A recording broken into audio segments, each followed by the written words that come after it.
Walking through the doors of the veterinary hospital that day, I was all set for another long shift.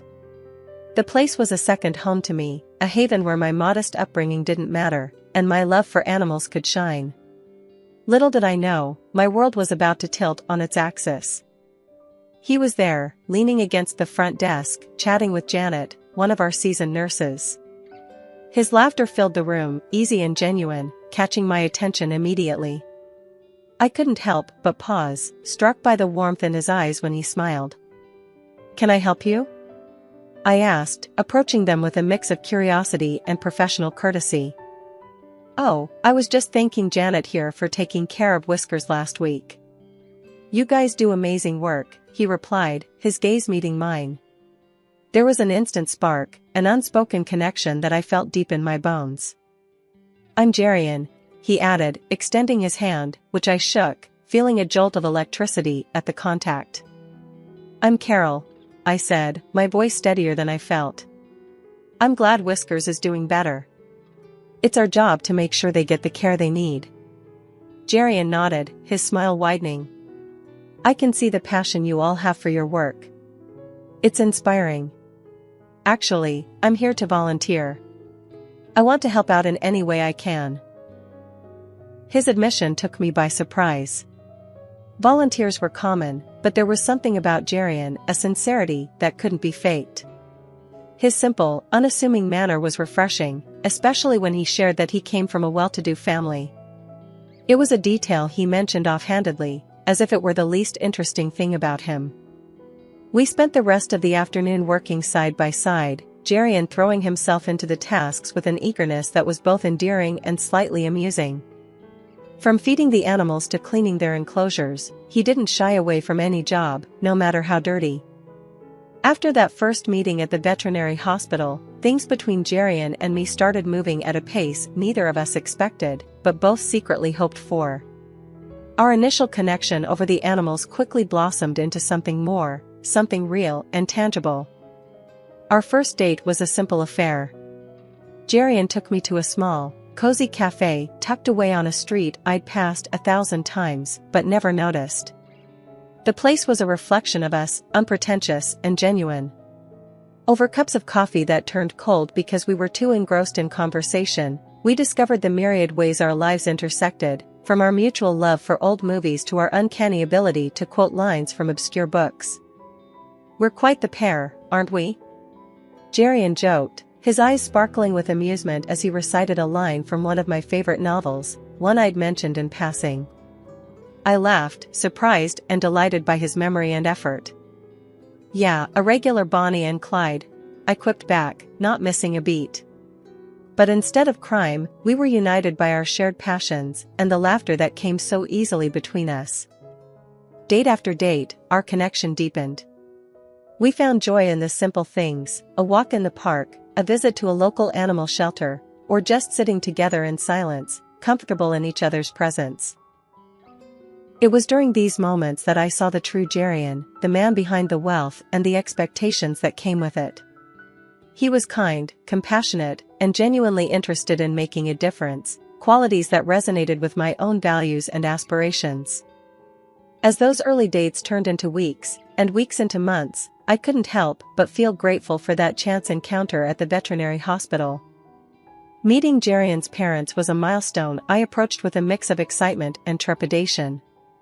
Despite Jerian's reassurances, the butterflies in my stomach were more like a swarm of bees as we drove up to his family's estate. It was grand, far removed from the humble surroundings I was accustomed to, and it served as a stark reminder of our differing worlds. Jerian squeezed my hand as we walked up to the door, his smile comforting yet unable to completely ease my nerves. "They're going to love you," he whispered, just as the door swung open to reveal his parents. His father, Mr. Eldridge, was the first to greet us, his demeanor warm and welcoming. "Jerian, my boy. And you must be Carol. We've heard so much about you," he said, extending a hand that enveloped mine in a firm, friendly shake. "Thank you for having me, Mr. Eldridge." "It's a pleasure to meet you," I replied, my voice steadier than I felt. Then came Martha, Mrs. Eldridge, the woman who would soon become my infamous mother-in-law. Her appearance was impeccable, but her eyes scrutinized me in a way that made me feel like I was back in high school, desperately trying to fit in with the cool crowd. "So, Carol, Jerian tells us you work at a veterinary clinic. That must be interesting," she began, her tone implying that interesting was a euphemism for less than impressive. "Yes, Mrs. Eldridge. It's very fulfilling work. I've always loved animals," I answered, trying to keep my voice even despite the clear judgment in hers. "And your family?" Jerian mentioned they're from the countryside. "Do you visit often?" "I imagine it's quite different from the city life," she continued, each question laced with an underlying critique of my background. "My parents are wonderful people.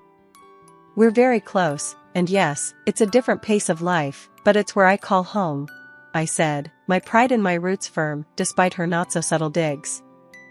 Dinner was an exercise in maintaining composure. Mrs. Eldridge's comments ranged from backhanded compliments about my quaint upbringing to outright interrogations about whether I had ever traveled abroad or dined in fine restaurants. Each question felt like a test I hadn't studied for, her words designed to highlight our differences rather than find common ground. Jerian, bless him, tried to steer the conversation to safer waters, interjecting with stories of our time together that had everyone laughing, everyone except his mother, who seemed determined to find fault in anything related to me. It was when she asked, "Carol, dear, have you decided on a wedding dress yet? Or are you planning to make do with something homemade?" that I realized this wasn't just about getting to know me. It was about her asserting a perceived superiority, her way of reminding me that I didn't belong. I smiled, a genuine one born of the confidence Jerian's love gave me. "Mrs. Eldridge, I believe a wedding dress should reflect the love and commitment of the couple, not the price tag. Jerian and I are focused on what comes after the wedding, building a life together based on respect, love, and understanding." The silence that followed was palpable. Even Mrs. Eldridge seemed momentarily at a loss, her fork paused mid-air. Mr. Eldridge, however, nodded in approval, a twinkle in his eye as he looked at me. "Well said, Carol. Well said indeed." The ride home was quiet, but Jerian broke the silence with an apology that was heartfelt yet unnecessary. "I'm sorry about my mom. She can be difficult." I squeezed his hand, a silent acknowledgement of his support. "It's okay, Jerian. Your love is all the validation I need. Together, we'll get through anything." As the wedding preparations unfolded, Martha made it her mission to underline our differences at every turn. Her intrusion wasn't just unwelcome, it was downright aggressive. She had a comment for everything, from the color scheme of the hall to the floral arrangements, and even the style of our invitation cards. One evening, as Jerian and I were finalizing the guest list, Mrs. Eldridge dropped by unannounced, her eyes scanning our choices with evident disapproval. "You're not seriously considering this shade of green for the decor, are you? It's so provincial," she remarked, her nose wrinkled as if she'd smelled something foul. I tried to keep my cool, but her next comment about our guest list set me off. "And these friends of yours, they're hardly the sort one expects at a wedding of our stature. It might be best to leave them off the list, don't you think?" I felt a flash of anger, but managed to keep my voice steady. "Mrs. Eldridge, Jerian and I have decided on the guest list together. Everyone we care about will be there, regardless of their status." Her lips pursed into a thin line, clearly not used to being contradicted. The tension only escalated when she turned her attention to my wedding dress, which I had chosen for its simplicity and elegance. "That dress," she sniffed. "It's charming if you're attending a country fair, perhaps. But for a wedding in our family? It's hardly appropriate." I bit back a retort, my hands clenched at my sides. Jerian, sensing the brewing storm, tried to intervene, but his mother was on a roll. "And where are you planning to honeymoon?" "A quaint little barn in the countryside?" she asked, her voice dripping with malice. That was the last straw. "Our honeymoon plans are our business," I shot back, the hurt clear in my voice. "Just like every other decision about this wedding.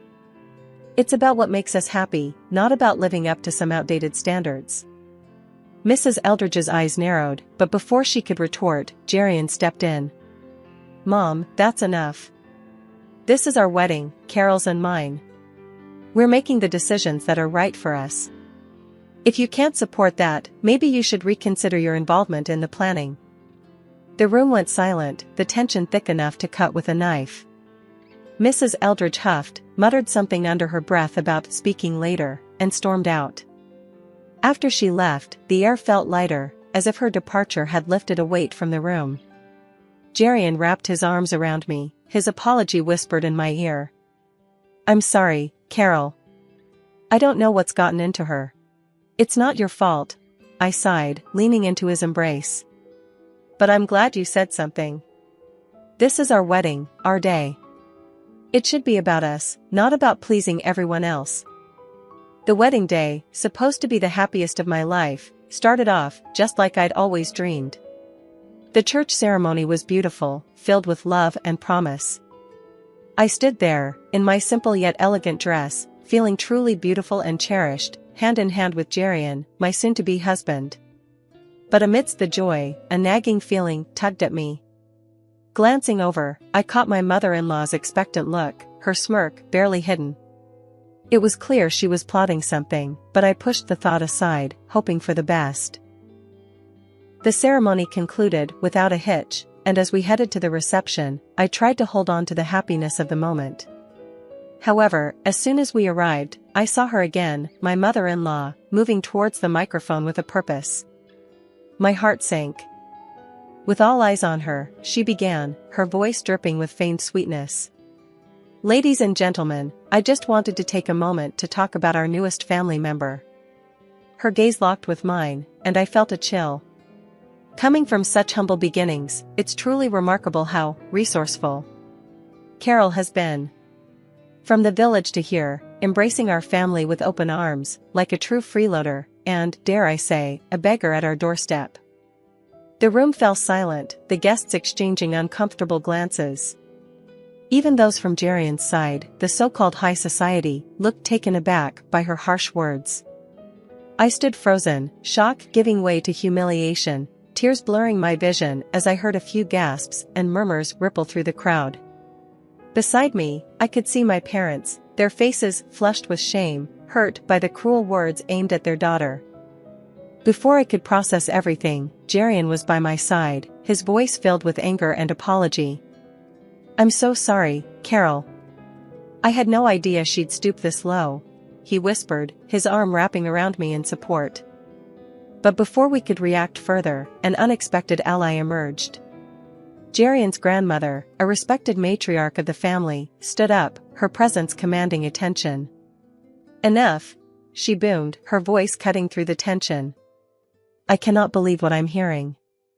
This woman, who speaks so ill of simplicity and humility, seems to forget her own roots. Did you all know?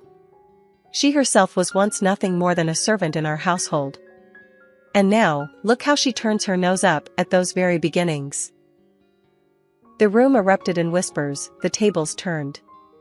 My mother-in-law's face went from smug satisfaction to utter horror, her cheeks burning red as the grandmother continued to dismantle her facade of superiority.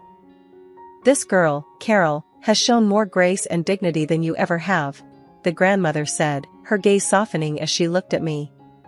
She is welcome in our family, not for her background, but for her heart. The reception that followed was a blur. My mother-in-law, now the subject of whispered conversations, left early, her exit barely noticed in the renewed celebration.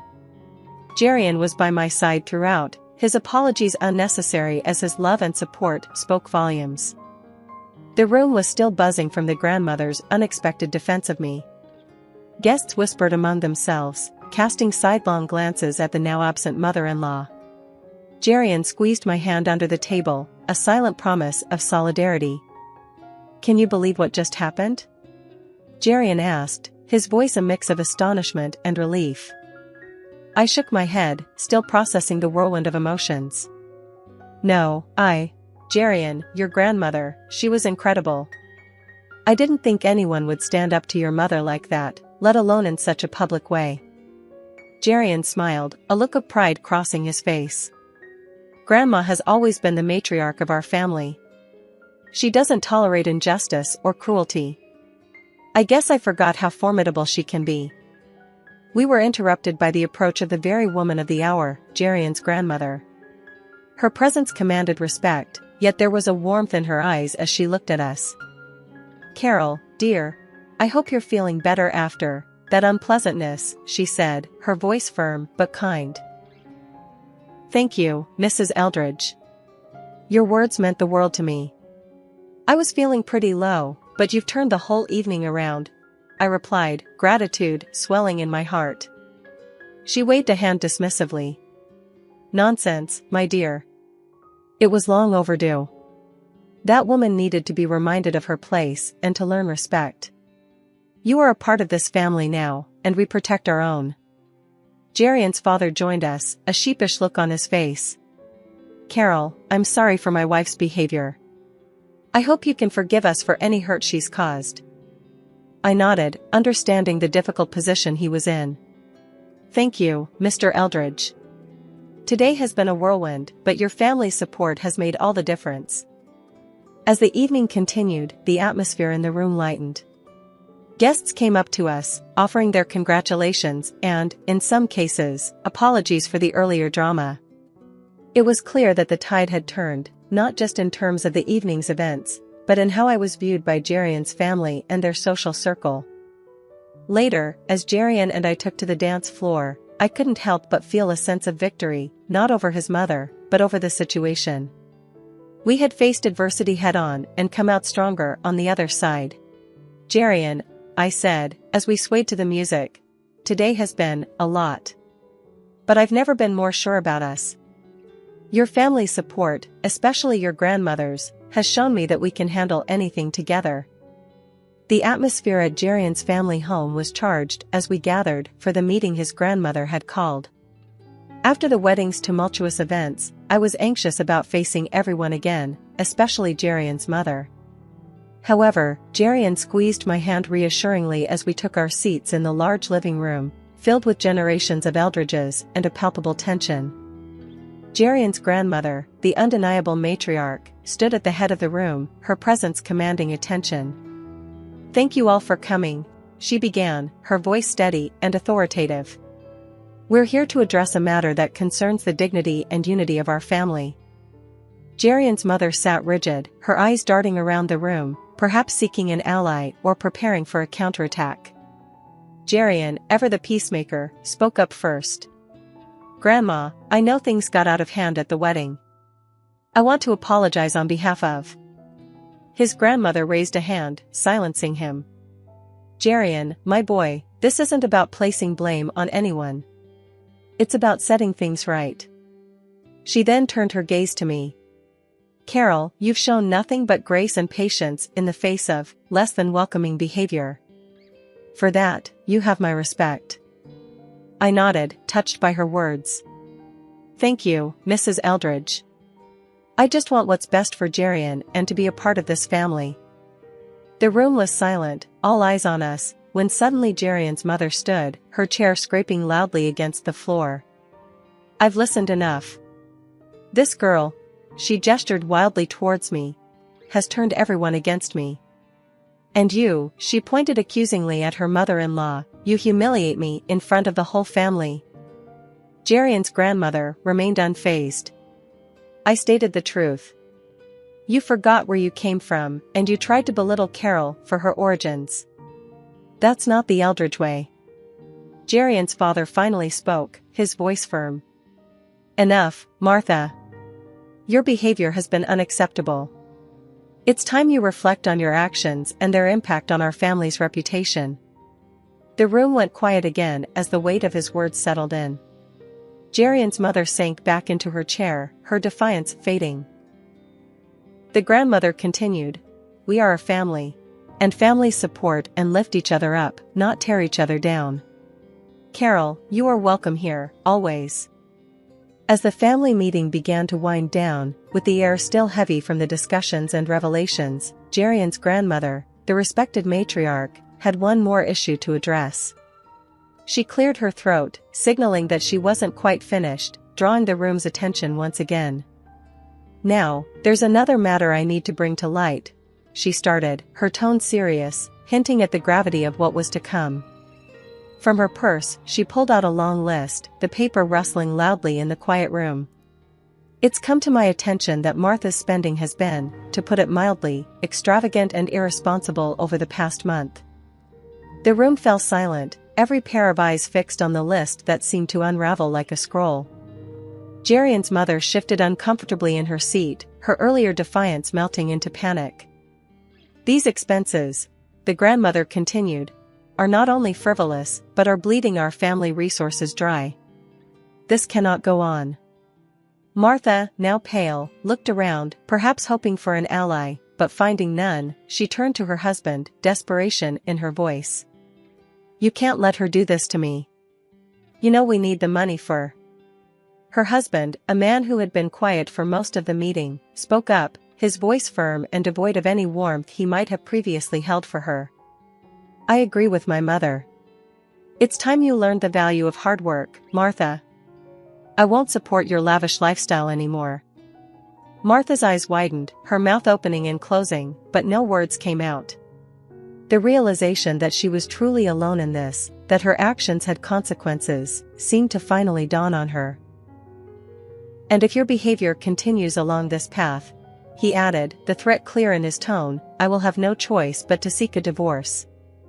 Our family's reputation and well-being come first." The finality in his statement left no room for argument. Martha was visibly shaken, her composure completely shattered. Tears streamed down her face as she looked around the room, perhaps finally understanding the severity of her actions and their impact on those she claimed to love. "After our honeymoon, a blissful escape where the world seemed to revolve around just the two of us, Jerian and I returned to a reality that had shifted in our absence. The news that greeted us was unexpected. Jerian's father had divorced Mrs. Eldridge. Despite his love for his mother, Jerian stood by his father's decision. Mrs. Eldridge, now living in a modest apartment and grappling with the new necessity of finding employment, seemed a world away from the woman who had looked down on me with such disdain. It was a drastic change in fortune that I wouldn't wish on anyone, despite our past. One afternoon, not long after our return, the phone rang. Expecting it to be Jerian, who had popped out for a short errand, I answered, only to find myself on the line with Mrs. Eldridge. The conversation began awkwardly, her voice cold and tinged with the contempt that had characterized our interactions. "I suppose you're satisfied, seeing me in this state," she started, her words sharp. I held the phone a little tighter, struggling to keep my voice even. "It's not about satisfaction. This was never what I wanted." As the call progressed, there was a noticeable shift in her tone. The arrogance and disdain gradually gave way to desperation. "Listen, I need you to talk to them. To your father-in-law, to the grandmother. Maybe they'll listen to you. Tell them I'm sorry. That'll change." Her plea took me by surprise. The woman who had once held herself so high was now begging for intercession. It was a moment that revealed the fragility beneath her previously unassailable facade. I took a deep breath before responding, my decision clear. "I'm sorry, but that's not my place. This is something you need to address directly with them. They need to hear this from you, not me." Ending the call, I sat for a moment, the weight of the conversation pressing down on me. When Jerian returned, I relayed the exchange, uncertain how he would react. He listened quietly, his expression thoughtful. After a pause, he spoke, his voice firm. "You did the right thing. As much as I love my mom, she needs to understand the consequences of her actions. It's the only way she might truly change." His support was a balm, reaffirming the solidarity between us. This journey, with all its twists and turns, had brought us closer, cementing our bond through the challenges we faced together. As we moved forward, building our life together, the lessons of the past remained with us. A reminder of the resilience of love, the importance of forgiveness, and the strength found in standing united, even in the face of difficult family dynamics.